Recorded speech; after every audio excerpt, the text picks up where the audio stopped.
kehamilan yang trimester pertama itu memang dinilai sangat penting, dikarenakan di situ akan terjadi pembentukan organ, kemudian perkembangan kehamilannya, juga masalah-masalah yang menyertainya. Misalnya ada kehamilan yang dinamakan kehamilan kosong. Itu kita bisa deteksi saat kehamilan itu memasuki usia 8 minggu. Atau kehamilan itu bisa letaknya bukan di dalam rahim atau namanya kehamilan ektopik yang paling sering di saluran telurnya. Itu juga kita bisa deteksi lebih awal kalau pemeriksaannya dilakukan lebih dini, yaitu sekitar usia 5 atau 6 minggu. Selain itu juga ada namanya kehamilan mola atau hamil anggur. Hamil anggur adalah masalah karena kromosom saat pembuahannya. Di situ tidak terbentuk janin, melainkan seperti bulir-bulir anggur. Itu risiko untuk menyebabkan pendarahan yang hebat. Di lain kelainan itu, ada permasalahan yang lain, misalnya ada mual muntah yang hebat yang dinamakan hiperemesis gravidarum. Kalau tidak dilakukan penanganan yang tepat, akan bisa menyebabkan pasien itu mengalami dehidrasi sehingga perkembangan kehamilan itu bisa terhambat.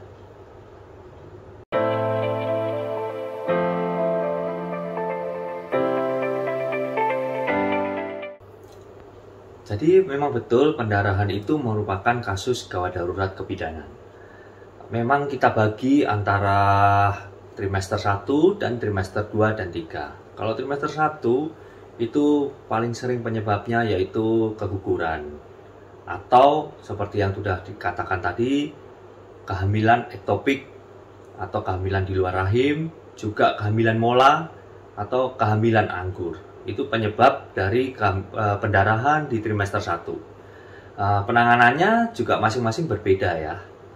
Kemudian di trimester 2 dan 3 ada yang namanya pendarahan antepartum atau yang disebut pendarahan sebelum persalinan. Macamnya ada placenta previa dan solusio placenta. Kalau placenta previa itu sendiri yaitu pendarahan karena plasenta yang harusnya letaknya itu berada di atas atau di fundus atau di ujung puncak dari rahim, tapi letak plasenta previa ini ada di bawah yang menutupi mulut rahim atau jalan lahirnya.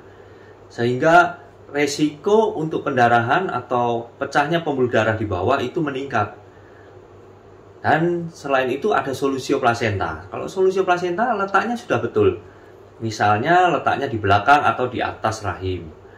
Tetapi ternyata ada pendarahan di tengah-tengahnya. Jadi plasentanya sebagian lepas. Kalau lepas, resikonya akan ada terjadi pendarahan, pasien akan merasakan nyeri yang hebat. Yang itu bisa sampai menyebabkan kematian ke ibu dan bayinya.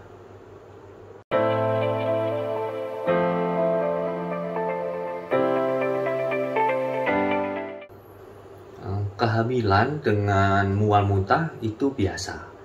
Tetapi kalau mual muntahnya berlebihan, itu dinamakan hiperemesis gravidarum. Itu yang perlu penanganan.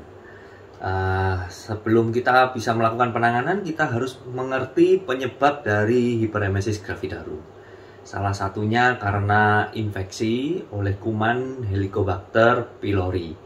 Apabila penyebabnya adalah karena kuman tersebut, kita bisa berikan pengobatan dengan antibiotik.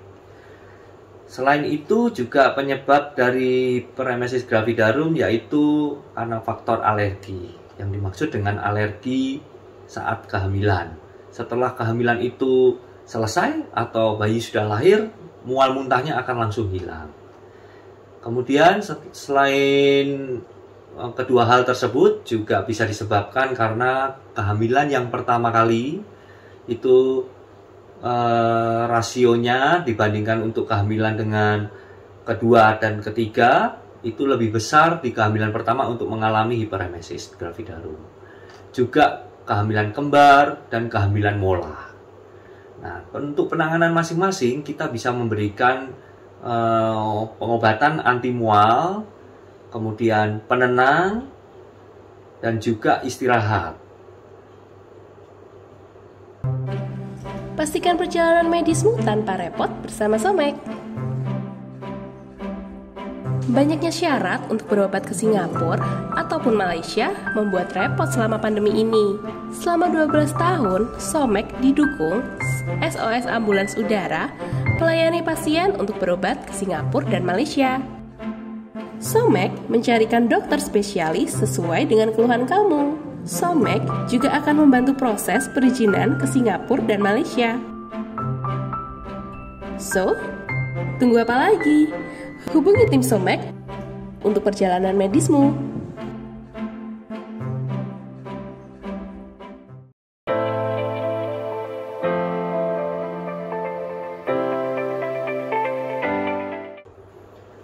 Hal yang dicemaskan oleh ibu hamil yang ingin melakukan persalinan normal salah satunya yaitu robekan jalan lahir.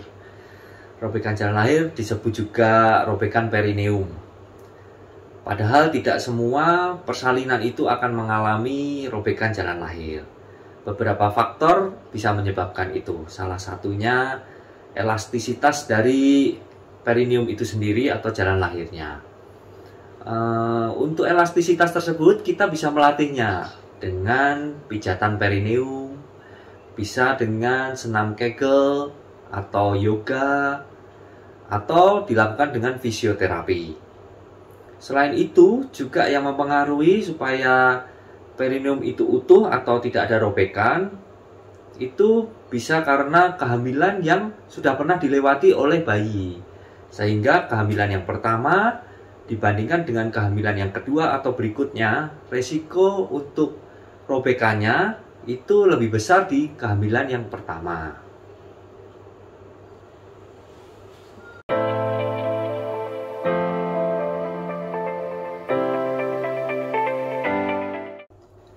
Kegawat daruratan kebidanan memang harus dideteksi sedini mungkin.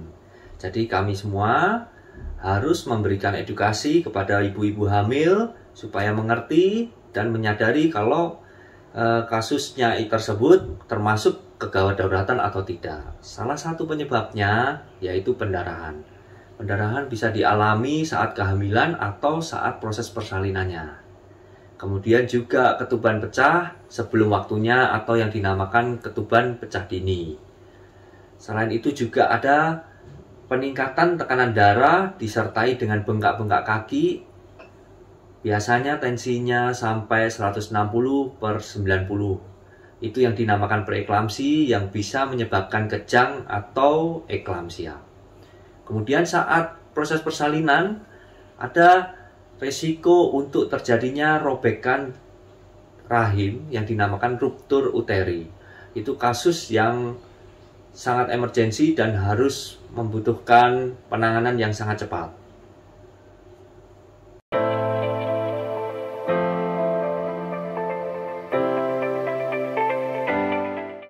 Plasenta dikatakan lengket apabila setelah bayi lahir 30 menit kemudian plasenta masih belum bisa dilahirkan. Penyebab-penyebab salah satunya yaitu persalinan itu terjadi sebelum waktunya atau masih prematur. Misalnya di usia 30 minggu ternyata bayi harus lahir prematur sehingga plasentanya masih lengket sekali. Kemudian selain itu juga penyebabnya yaitu riwayat persalinan-persalinan sebelumnya. Misalnya ada tindakan sesar atau kuretase. Kemudian juga bisa disebabkan karena proses pemberian uterotonika atau obat-obatan yang menyebabkan kontraksi rahim yang terlalu dini, sehingga mulut rahim lebih cepat menutup, jadi plasentanya tidak bisa keluar. Nah, untuk penanganannya ada yang dinamakan manajemen aktif skala 3, yaitu dengan masase uterus atau pijatan rahim. Kemudian juga pemberian uterotonika yang waktunya tepat.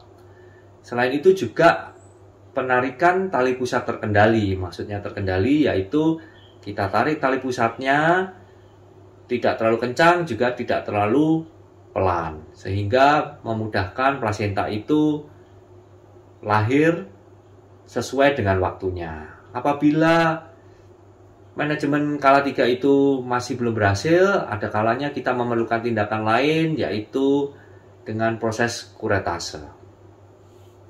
Terima kasih telah menonton video ini. Jangan lupa subscribe channel Tekon TV. Share video ini jika kamu mendapatkan manfaat darinya. Terima kasih.